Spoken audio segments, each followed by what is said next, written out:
Hello, everyone, and welcome to the Honor the Feminine podcast. I'm your host, Shannon Ledford, and today Irene Ammar is here with me. As we begin this episode, I have pulled an oracle card from the Earth Magic Oracle by Stephen Farmer, and what came forth today is the Lotus Flower for unfoldment.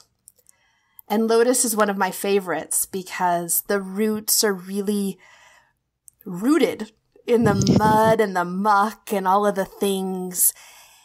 And then the flower comes up every day and opens up to gather all that's meant for it. And then in the evening, as the sun goes down, it closes and it gets proper rest and gives itself time to integrate. And it's so beautiful as it really mirrors the spiritual path and the allowing of the natural unfoldment and the surrender to without forcing. So I'm really happy to have the lotus with us today as we begin our conversation. So Irene, welcome. Thank you. Thank you so much for having me. So tell us a little about you. Share yourself with us. Well, I'm a mother and I'm a ritualist and also an herbalist. And most of what I do focuses on bringing folks into direct relationship with their healthy ancestors and letting that relationship inform their healing, their life, and allow them to live their destinies in a really good way. And sometimes this focuses on certain life events like becoming a parent, parenting, having babies. And also sometimes I weave in my other healing experience and skills as well, like plant medicine consultation. Sometimes I'll do ancestrally informed herbal consult. Yeah. Oh, I love it. So when you speak of your work, you talk about it as practical ritual work. Can you speak a little bit about because sometimes that feels like a bit of an anomaly, the work and the ritual work. Like people can see it as really, as an anomaly, but, that's not my experience of it. And so I'd love for you to speak about your experience of it. Yeah, definitely. The way that I hold that, and I know that this is a different framework than the Western white culture that many of us have been conditioned within. But the way that I hold practical ritual is that our world of form and material that we experience is, in my belief and understanding, fed by layers and layers of spirit. And some might call this animism, meaning that everything in our world is alive and everything in our world is connected to a web or matrix of spirit. And so what ritual does, and the reason it's practical, is that we're not just engaging with the form and the material, but we're also speaking directly to and collaborating consciously with the layers of spirit that inform and feed the material world that we're living in. So it's kind of like a way of, instead of just speaking to one source of our life, we're speaking to the source of our life too. And it's effective. It's practical. I find it's also really just emotionally healthful to do ritual work and to practice bringing ourselves with humility and also respect for ourselves, and just the whole stance that ritual tends to invite, I find, is really helpful. Yeah, I also have this sense for myself that those unseen realms, the source of the source, like it is playing with and affecting us, whether we are collaborating consciously with it, whether we're doing that with intention or not. Exactly. Yes.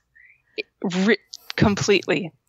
And I would say that's especially true of our human ancestors, of the realm of human in spirit that informs us. Yes, it's impacting us a ton. And when we do ritual, we relate consciously with it. And it's almost like we can use that impact, or we can be really mindful of how we are collaborating with that impact instead of just walking around with it and maybe feeling tired out by it or any of the other things. Yeah, there's this huge difference for me from a time I was disconnected from it versus a time when I'm now more plugged into it, especially the well and vibrant part of it. Yes, definitely. And our ancestors, as I'm sure that you have experienced in your engagement with the ancestral healing work, the ancestors are a huge kind of blind spot in this regard. So a lot of us pursue spiritual paths and traditions, and I'll be honest, many of us pursue traditions that are not the ones of our own people or our own cultures. And it's like we're hungry and we're heading there, but it's a huge blind spot, in my view, to leave out our own human ancestors from our spiritual path, because there's a way in which if we understand the whole web of spirit to be like an actual spatial energetic thing, our human ancestors are not only closest to us in the web, but they're also like, they are the part of spirit that's between us and all the rest of the things. So all the deities and it's like our human ancestors are, sometimes I call them like our advocates on the spirit side of the river. Oh, I love that. And when we are collaborating with them, it's like we are choosing to have a conscious relationship with our legal counsel, instead of like just hoping they know what we need and what we want, and just like, walking into the case being like, oh, I hope they know, I hope they understand. It's rather just like opening that up and having a real dialogue with our advocates, because they really are, in my experience, our advocates on the spirit side. I love that you used a lawyer analogy, because there was a time when I was a corporate lawyer in Manhattan many years ago. So cheers. The ancestors are like, oh, use this one. This one'll resonate. But you spoke so beautifully to my experience of seeking. Yeah. Like deeply seeking what resonates for me. And yeah. What I have found is that, yes, I found some threads in all of the seeking that I did that are really beautiful, but there was this whole foundational pocket so that they couldn't even come in to my space as deeply as I desired, because there was no foundation. And the blood lineage ancestors feel like that foundation to me. Yes. It's almost like, how the hell could we be ignoring this? How could we? And I'll tell you how. It's by living inside of all the collective wounds, oppression, separations. That's the only way. And that's the only way that we could possibly continue to ignore our ancestors, is because we're so inside of the sickness. And I feel like a big part of the ancestral healing work is really threatening to the sicknesses of oppression and separation, because it does that. It gives us that foundation. And when we have that, it's my hope that we don't have the capacity to be as unwell to each other and as unkind and as harmful to each other. Once we have our feet on the ground of like who we are and who our people are, I believe a lot of suffering is from that disconnect, especially among white people of European descent. There's a lot of suffering from that felt disconnect from our people possibly being well ever, because most of the behavior in remembered time of European people is that we're behaving very wrongfully in very unacceptable ways. So yeah, it's a big disconnect, and it's important for us, I believe, to take responsibility and see that as bad as our behavior has been, it is the exception to the larger rule, which is a long, long history of right relationship. No matter where our people are from, that's true. Yeah. It's interesting because I can, being earlier on the ancestor journey, I can feel the possibility and capacity for that wider healing. But my focus right now is on healing my people first, like my relationship with my people first. Yes. And then I can sort of feel the potentiality of how that's going to domino out. But, yeah, it's interesting as you're speaking of it. Yeah. And I think that's right order. Like, I think that's good. We clean up our own household first, and then we can start talking about how to clean up the neighborhood, right?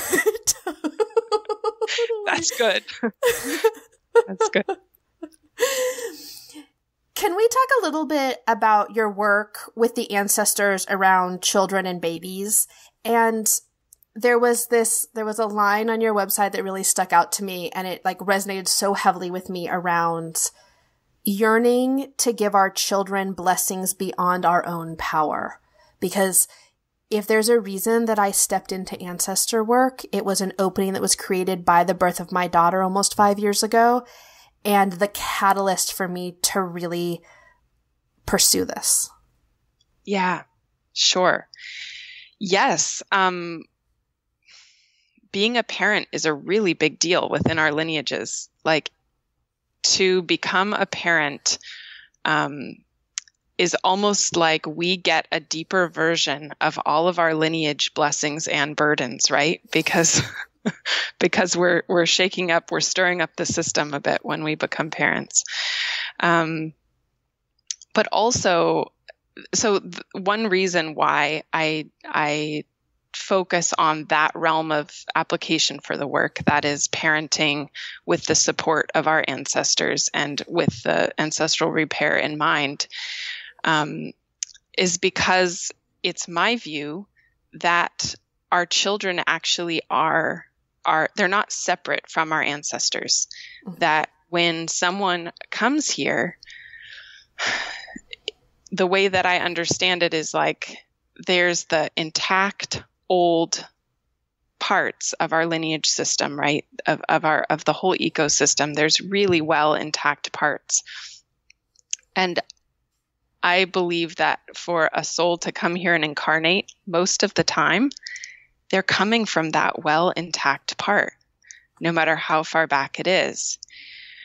Like ghosts can't come and become babies. You have to be from that really deeply resourced place. And so there's something also where when we have babies and we welcome them here, we're getting this like amazing opportunity to relate in material terms with an elder of ours, and to help the wisdom of our lineages take root in this world in a new way. And so we have an incredible responsibility with that. And I think in my experience, our well ancestors are some of the best folks to consult about how to do that, because obviously that's a big undertaking. And so by being in connection and relationship with the kind of the place our children are from, which is the intact part of our lineages, we can really support them to arrive here in a good way, be here in a good way, and live their gifts and the lineage gifts in a good way here. Yeah. There was a balm for me in what you said, in that my mother has Alzheimer's. And so those questions on this material plane that like I want to be asking and all of that to her, like the way in which I thought we would be in relationship when I became a mother is very different. And so I didn't realize till this moment in what you just spoke about, how this newer relationship, this deepening of relationship with the well ones and my ancestors is creating that in even a deeper way than just on this material plane with my mom. Yes. Even though I've been like craving and regretting almost that I don't have that, right? Yes. Yes. And you speak to it so beautifully, because we're not just parents, right? We're also children. And part of that statement that you read of like, we long to give them things beyond our own power, a lot of that also just comes from the reality that either because of the collective unwellness or the particular unwellnesses in our families, like we don't, or we didn't, for whatever reason, have an intact parent bringing us all the blessings of our lineages, right? Like we most of us probably experienced receiving quite a few liabilities and burdens from our families of origin, maybe some disconnects, maybe some addictions, illnesses. It's like we receive a whole bag of stuff, but it's not a cleaned out bag of blessings for most of us. And so this is also a way of remedying that for ourselves so that we can then give it to our kids. And there's part of that too, of like longing to give them things beyond our own power means that we are not in control of their lives, of our children's lives, and their lives and their every feeling and every experience are not our responsibility. Now, their safety, their protection, yes, our responsibility. But there's something I find really beautiful that happens working with parents with this work, is that when we get well connected into our well ancestors and plugged into that resource, we're able to just like open the floodgates and let that go to our child. And it really takes a great burden off of like trying to parent perfectly and do everything right because I'm in control. And if I make a mistake, my child will suffer for the rest of their lives. I think unfortunately a lot of like pop attachment psychology has cultivated that feeling among a lot of folks who are parents these days. And I find it's much healthier and more sane to just like plug in the big resources behind you. And then you feel that you're not the one holding the whole thing. There are actually many, many, many bright and well ancestors who are very invested in your child. I don't mean to say this publicly, but maybe more invested in your child than you are because they just have a bigger view. I know we love our kids endlessly, but it's like, imagine 200,000 years of humans looking at your child and loving them. That's a lot of love. Well, and that brings me to that story I told you that I picked up my daughter from camp last week, and she said, "You know, Mama, the ancestors love me best." And I was like, "Okay, She's like, "You know, they go to school with me, and I can't see them, and I don't talk to them while I'm at school." And I'm like, "Okay." And so she's got this whole thing, right, where she started to feel that love and safety and protection from them because yes. I've gotten into that collaborating consciously with intention. Yeah. Right? Definitely. And what you're describing, which is raising your children with ancestor reverence in the household, such a big cultural shift, at least from what many of us have experienced. Sure, some of us have grown up in cultures with intact ancestor reverence practices, but many, many, many of us have not. And to do that for our kids, it's a big difference. It's a big difference, and it's quite radical and revolutionary. I'll just say that. I don't quite know the implications of it yet. They feel positive, though, so I'm going to keep stepping in. No, they do. And honestly, if I remember being a child and I imagine myself as a child having an ancestor altar in the house and feeling that my people were well and they were not a crew of ghosts that wanted to eat me, it's a big difference. It's a big difference when I look back at my own life experience. And I think it is really like, I don't know the implications, but they're big for giving our children well ancestors that they can trust and rely upon. Yeah, it's almost like we're playing at this totally surface level very often of, there's likely maybe some traditions and maybe some recipes passed down. But this is like a million times that. It really is. It truly, truly is. And something that I have, a direction that I have taken the ancestral healing work in my own life and also worked with other folks around is really reconnecting to those ancient roots of our people. So not taking, and I think part of it is just like my critical thinking wouldn't allow me to feel like,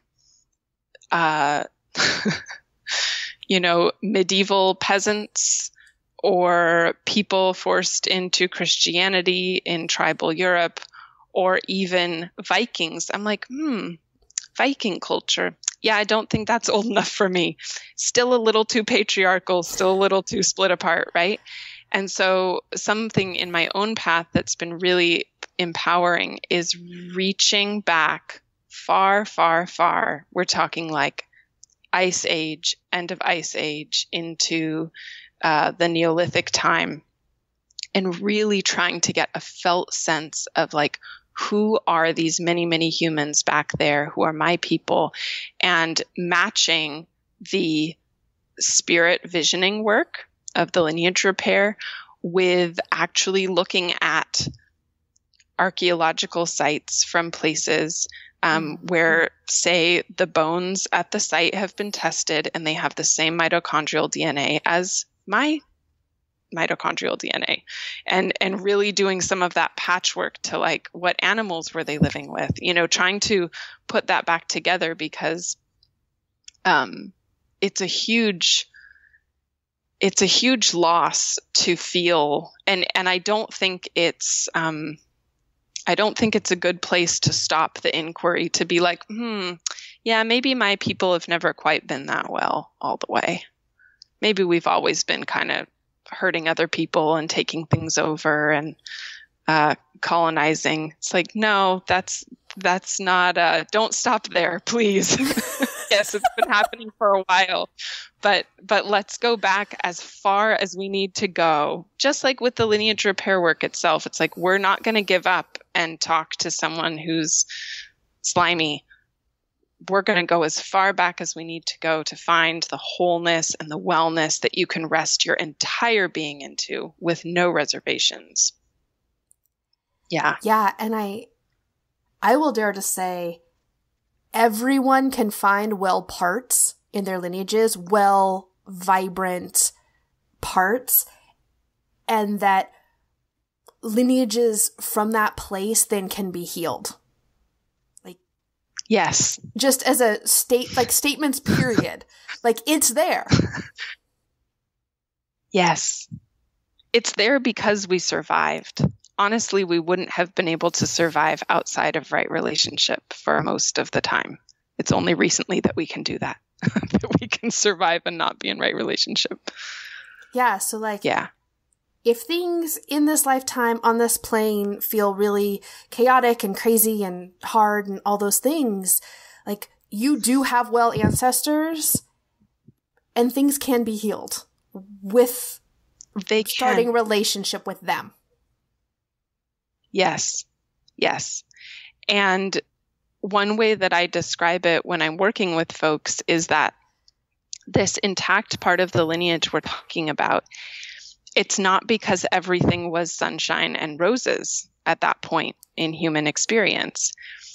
What we mean by intact is that all of the traumas and troubles that occurred during those lifetimes were resolved and closed, and wounds healed into scars. And I kind of talk about it like that, like what we're talking about when we talk about the trouble or those ancestors who are not yet well, is we're talking about folks who have still open, probably putrefying wounds, And what we're doing with the repair work, all of that still happened. Like, we can't take away anything that happened, but we turn it into past tense and we help the things actually heal over so that we're not just like living in the wounds, the 3,000-year-old wounds maybe that are still sitting there. And having them unconsciously poked on a regular basis. Exactly. Having them get attacked by the modern world and never knowing where the trigger is going to come from, Yeah, it's real. Can you talk about your experience of working with the ancestors and the birthing process? Yes. So the roots of my experience working with that are through my own initiation into becoming a parent, my own process of conception and pregnancy and birth. But also since then, working with quite a few folks who are on that journey, particularly with the ancestor work. And what I find is most amazing and potent is that many of us feel like we're becoming parents or we're parenting alone. That like there's another version of what we just talked about, which is that like there's no intact culture to hold us, which in the outer world there's not really. Even though there's lots of wonderful movements around birth and natural birth and everything. Yes, that's all I'll say about that. There is still, I don't feel like there's actually a coherent, intact culture to hold us. And so we feel like we're alone in it. And the opposite is true in my experience, because when we have a baby, our ancestors are all involved in that. This is the biggest deal for them, another person being incarnated in the lineage, in the story of the whole lineage.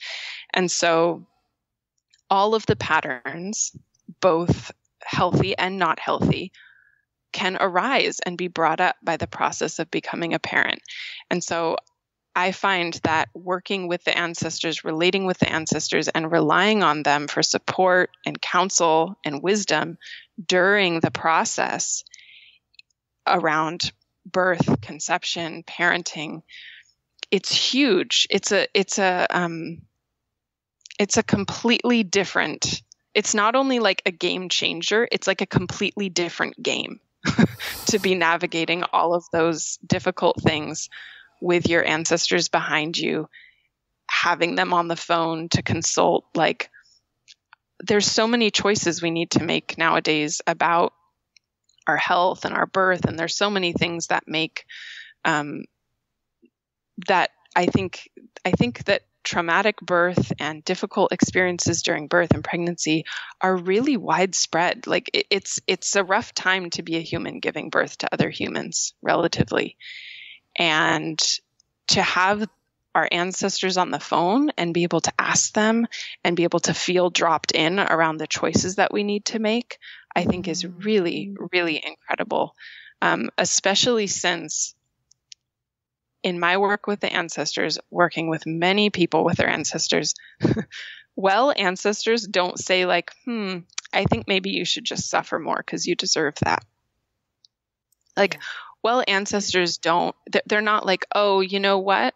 We think it should happen like this, so probably you should break yourself to make that happen. Like, they don't accept our projections of like our own self-doubt or shame or anything like that. And so it's helpful also to just have them as a corrective lens, like or social conditioning. Yeah, exactly. So to have them as like a corrective lens on that, to show us, okay, actually, what does self-care and self-respect and self-love actually look like? Not in terms of what anyone else thinks, but in terms of my body and me right now, and allowing them to come support in that and experience that it's a very different approach. Yeah. And I I will say I did not have the ancestors on board 5 years ago when I was birthing my daughter, when I was pregnant and birthing my daughter. And I imagine it would have shifted what was pretty traumatic, you know? Yeah. And yeah. Or, and I say this as like my ancestors were on board the entirety of my birth, and I almost died in childbirth. I had undiagnosed preeclampsia. But it didn't make it it didn't make it all lovely, but it kept things intact enough. Like they held the process enough for me that I was able to function and I was able to get the care that I needed, and my baby was able to turn out, like, make it through. So it was like they don't make everything all rosy. And I am sorry about that, because I kind of wish that was true, of course. But they do provide a container of support, and just felt like there's someone here that has me. And when we go through birth, as you know, the differences between death and birth are not so significant when you're in there, right? Like when you're birthing a human, it's like, you're like, oh, I think actually this is the terrain of death that I'm in right now. And I'm not sure what's going on. And then afterward, you're like, but part of me is like pretty sure that I died. So what's happening now? And I think there's, that's really real. And I think there's a huge piece that I have felt, and also that I've witnessed others feeling like, even if I die right now, which is, let's be completely honest, not outside the realm of possibility when giving birth to a human. If I die right now, the hands to catch me, the loving hands to catch me, are right here too. Like, I'm not going to be dropped into a void somewhere. The ancestors are right here. And if I must die, I'm never going to be alone for a second, because they're already here. And I think that is a really big difference between feeling like we're alone navigating the dying process of birth versus having our ancestors there. That was gorgeous. Thank you for that. Yeah. Yeah. And, And I also just want to say, to like honor you and your experience, I'm glad you made it. Yeah. I'm glad you made it too. And we're raising these lovely little humans that mind taps every button I own. And yes. Including the, outrageous joy and immense love buttons, but all of them, All of them. Yes. She has like full access to all the buttons, and she uses that access. Sometimes she wields it, more kindly than others. It's so true, huh? She's like, I just want to test those ones still work. How about these red ones over here? Are they still good? Yep, they are.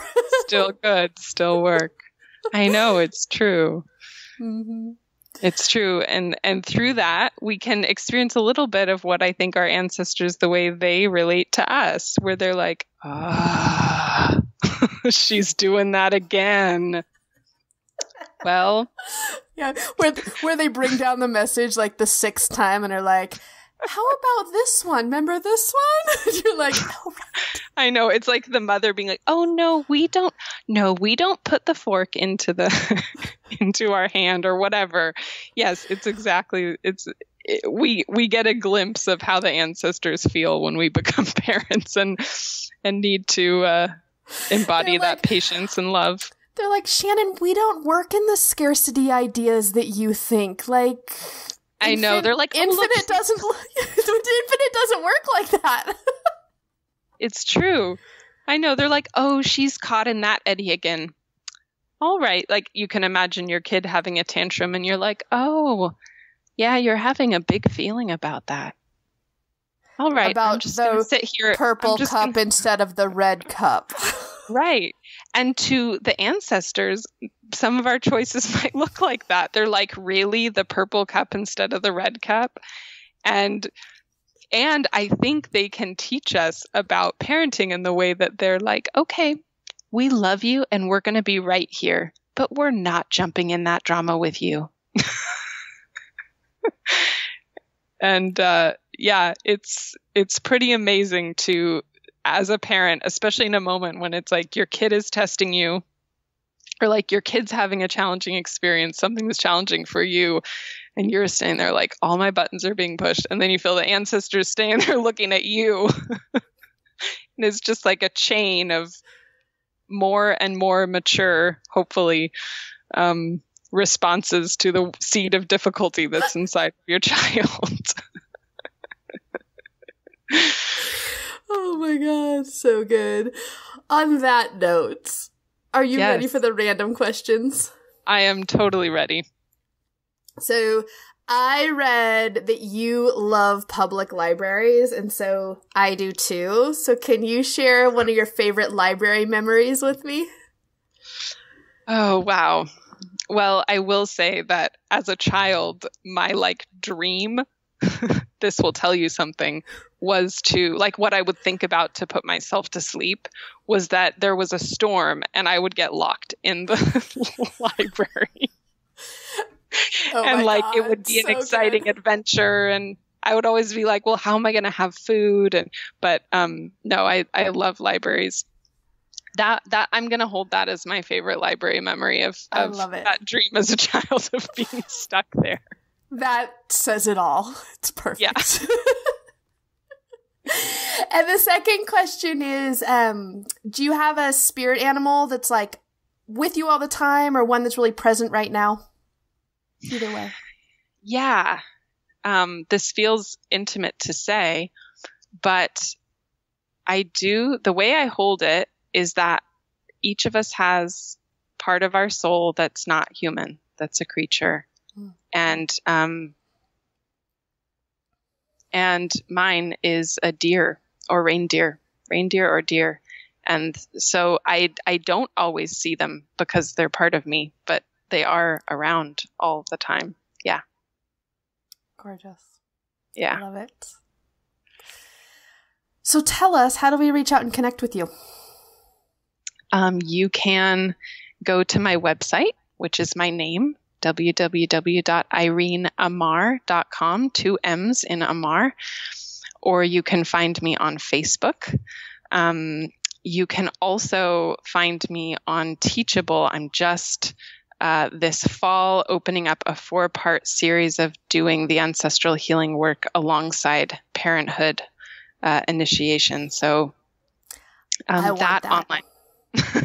I want to. Well, I welcome you to come check it out. Yeah, that is on Teachable, and you can find links to that also on my website and on Facebook. I also welcome, my email is up on my website, so I welcome folks to email me if you have any questions.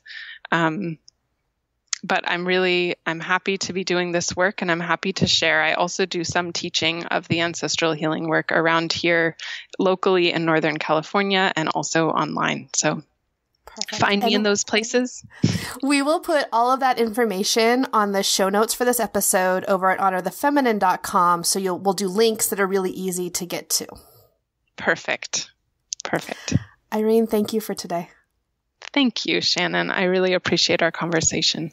Yeah, it was wonderful. Hello again.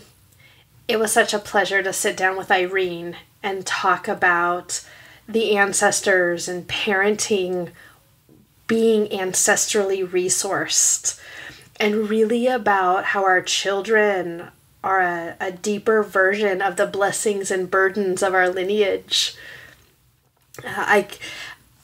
Re-listening to this episode dropped in a bunch of stuff even deeper again for me.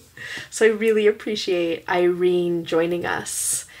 If you would like to connect with Irene, and I really recommend that you do, especially if you're a parent, You can get all of her contact information over at the show notes for this episode, episode 112, at honorthefeminine.com.